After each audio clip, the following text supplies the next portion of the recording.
Hello everyone, welcome back to my channel. आज आप सभी जानते हैं नवरात्रि का 9वां दिन है। कुछ लोग अष्टमी के दिन पूजा कर लेते हैं, कुछ लोग नवमी के दिन कन्या पूजन कर लेते हैं।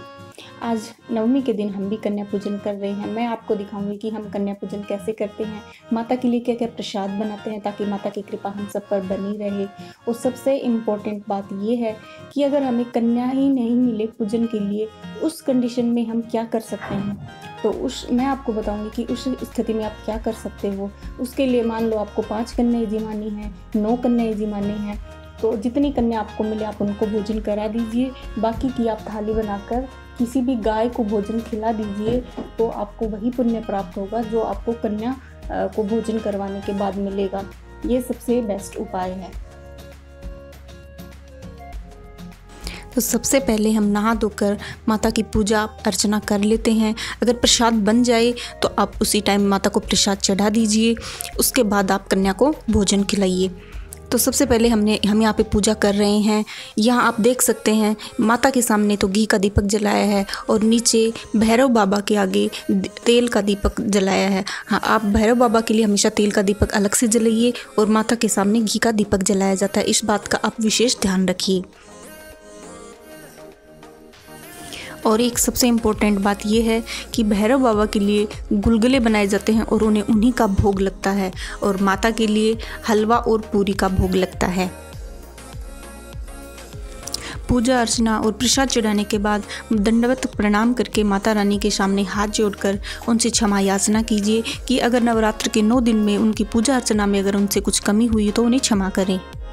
तो अब मैं आपको दिखाती हूँ कि हमने भोजन में क्या क्या बनाया है। तो सबसे पहले मैं बना रही हूँ आलू की सब्जी, जो कि बिना लहसुन और प्याज के बनाई जाती है माता रानी के प्रसाद के लिए। तो यहाँ मैं आलू की सब्जी बना रही हूँ, आप देख सकते हैं।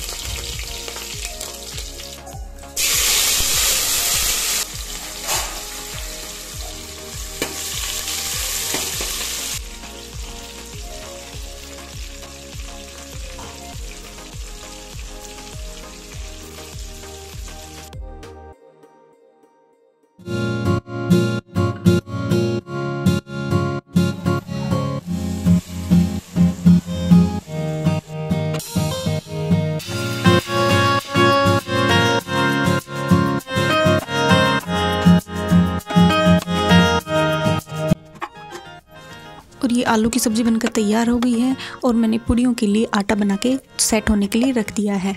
तब तक के लिए हम काले चने का प्रसाद बना लेते हैं। काले चने का प्रसाद भी आप माता के प्रसाद में अवश्य शामिल करें।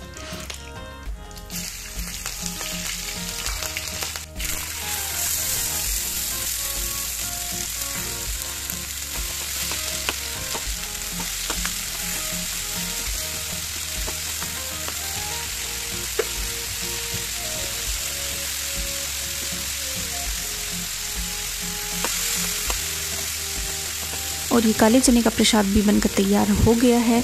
अब तब तक मैंने चूल्हे के ऊपर पूड़ियाँ बनानी शुरू कर दी हैं और भैरव बाबा के लिए गुलगुले भी मैंने यहाँ पे बना लिए हैं।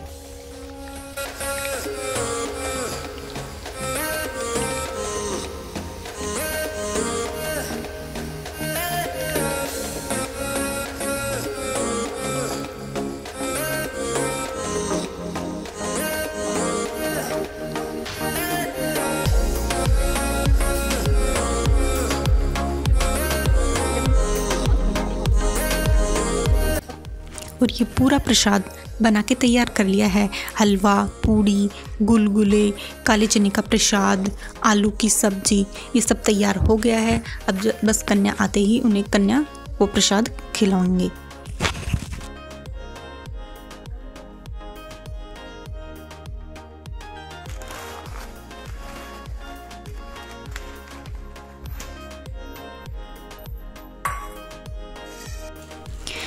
और कन्याएं आ गई हैं और कन्याएं भोजन कर रही हैं। और जैसा कि मैंने आपको बताया था कि अगर आपको कन्या नहीं मिले तो आप गाय को भी भोजन खिला सकते हैं। हमें भी कन्या नहीं मिली, 2 ही मिली हैं, इसलिए हमने 2 कन्याओं को भोजन खिला दिया, बाकी का गाय को खिला दिया। और कन्या के साथ आप गणेश विनायक यानी किसी लड़के को भी बिठा सकते हैं, क्योंकि माता की चौकी के साथ गणेश जी की मूर्ति भी स्थापित की जाती है।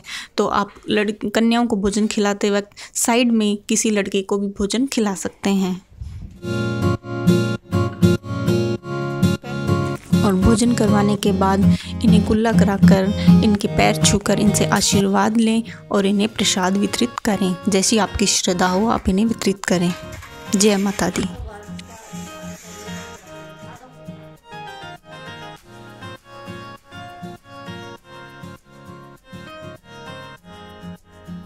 कन्या पूजन के विषय में जो भी जानकारी थी मैंने सारी आपको बताई।